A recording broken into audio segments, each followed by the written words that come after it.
أعوذ بالله من الشيطان الرجيم. بسم الله الرحمن الرحيم.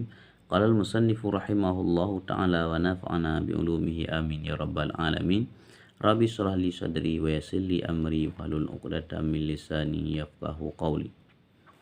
Sikap malaikat Jibril kepada Nabi sallallahu alaihi wasallam.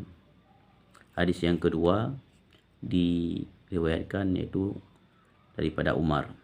Sayyidina Umar radhiyallahu an mengatakan bahwa pada suatu hari dia duduk bersama Rasulullah sallallahu alaihi wasallam. Tiba-tiba datanglah seorang yang pakaiannya putih, rambutnya hitam, bekas perjalanannya tidak terlihat dan tidak seorang pun yang mengenalnya. Kedatangannya dengan sikap yang baik itu berpakaian rapi dan baik dapat jadikan contoh bagi orang yang mencari ilmu atau bertamu. Jadi yang datang itu tidak diketahui, tidak dikenal mulanya, karena tanda-tanda dari perjalanan jauh juga tidak ada. Pakaiannya rapi, rambutnya hitam, tidak ada bekas debu perjalanan. Maka ini menjadikan contoh bagi orang untuk menuntut ilmu atau bertamu. Sikap itulah yang seharusnya kita lakukan sebagaimana dikatakan oleh Abul Aliyah. Orang-orang muslim yang hendak berkunjung seharusnya berpakaian baik dan rapi.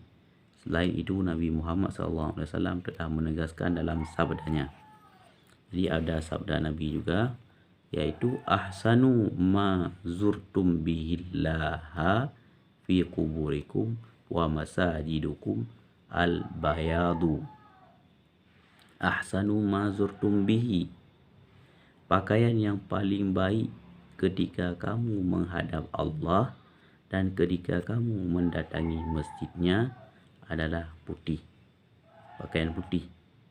Fil kubur, di kubur, wa masajidikum, dan di masjid. Ibnu Abdus Salam berkata, dianjurkan bagi para ulama untuk berpakaian khas keulamaannya agar mereka bisa diketahui dan ditanyai, sesungguhnya aku pernah berihram, kemudian aku memberikan pengajaran kepada suatu jamaah haji yang sedang ihram. Ketika aku mengajarkan cara tawaf, mereka tidak menerimanya. Namun setelah aku memakai pakaian fuqaha, ahli-ahli fikih, dan mengajarkan cara tawaf kepada mereka, mereka mendengarnya dan taat. Maka Ibnu Abdus Salam menganjurkan untuk berpakaian khas keulamaan bagi para ulama. Oleh sebab itu, memakai pakaian fuqaha untuk kepentingan seperti itu akan mendapat pahala karena telah melaksanakan perintah Allah dan menjauhi larangannya. Para ulama berkata, dimakruhkan memakai pakaian-pakaian yang kasar, yaitu yang biasa dipakai para sufi tanpa ada tujuan syara'. Itu hukumnya makruh. Diceritakan Hasan pernah menari farqad, lalu dia mengambil pakaian kemuliaannya serta berkata, wahai farqad, wahai Furaiqat. Panggilan yang menyepelekan, farqad dan Furaiqat dipanggil. Wahai anak Ibnu Furaiqat, sesungguhnya kebaikan itu tidak terletak pada pakaian ini. Kebaikan adalah kemuliaan yang ada di dalam dada, hati, dan dipraktekkan oleh amal. Perkataan Umar radhiyallahu an sehingga dia duduk, yakni menjelaskan bahwa orang itu duduk dekat beliau. Akan tetapi Umar tidak mengatakan bahwa orang itu duduk di hadapan Nabi. Ada yang mengatakan tingkah laku orang itu tidak menunjukkan sebagai murid, tetapi guru. Umar radhiyallahu anhu melanjutkan, lalu orang itu menyandarkan kedua lututnya pada kedua lutut Nabi. Secara zahirnya dia duduk di hadapan beliau. Jadi orang itu duduk di hadapan Nabi, mendekatkan lututnya kepada lutut Nabi. Cara duduk demikian bukanlah cara duduk seorang yang belajar di hadapan gurunya.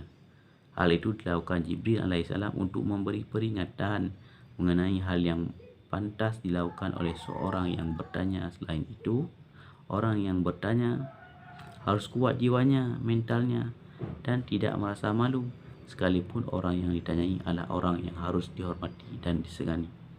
Begitu pula yang ditanya, dia harus rendah hati dan memaklumi orang yang bertanya, sekalipun orang tersebut melampaui batas dari yang seharusnya dilakukan. Umar radhiyallahu an berkata, orang itu meletakkan kedua telapak tangannya di atas kedua paha Nabi. Dia melakukan hal itu karena akrab dengan beliau dan menganggap antara dia dan beliau itu telah saling mengenal ketika dia membawa wahyu kepada beliau. Mengenai hal itu, ada suatu riwayat yang menerangkan secara jelas, yaitu dalam riwayat Nasai dari hadis Abu Hurairah dan Abu Dzar, dia malaikat Jibril meletakkan kedua tangannya di atas kedua lutut Nabi sallallahu alaihi wasallam. Umar radhiyallahu an mengatakan bahawa Jibril berkata kepada Muhammad, "Wahai Muhammad." Jibril menyeru kepada Muhammad dengan nama beliau sebagaimana dilakukan orang Badawi. Cara menyeru demikian sebenarnya haram. Namun kedatangan Jibril alaihissalam bukan untuk belajar, melainkan datang sebagai seorang pengajar. Sebagaimana telah dikemukakan tadi dari perkara yang telah dinyatakan, sebahagian ulama mengatakan bahawa sungguhnya menyeru kepada orang yang dihormati selain Nabi tidak diharamkan, hanya saja menyalahi keutamaan. Namun hal itu tidak dibenarkan jika akan menyakiti hatinya. Memanggil langsung dengan namanya, ini nama Muhammad, Muhammad, panggil oleh malaikat Jibril, itu datang karena beliau datang sebagai pengajar. Wallahu a'lam bishawab wa ilaihil marji wal ma'ab. Hadanallahu wa iyyakum ajmain. Assalamualaikum warahmatullahi wabarakatuh.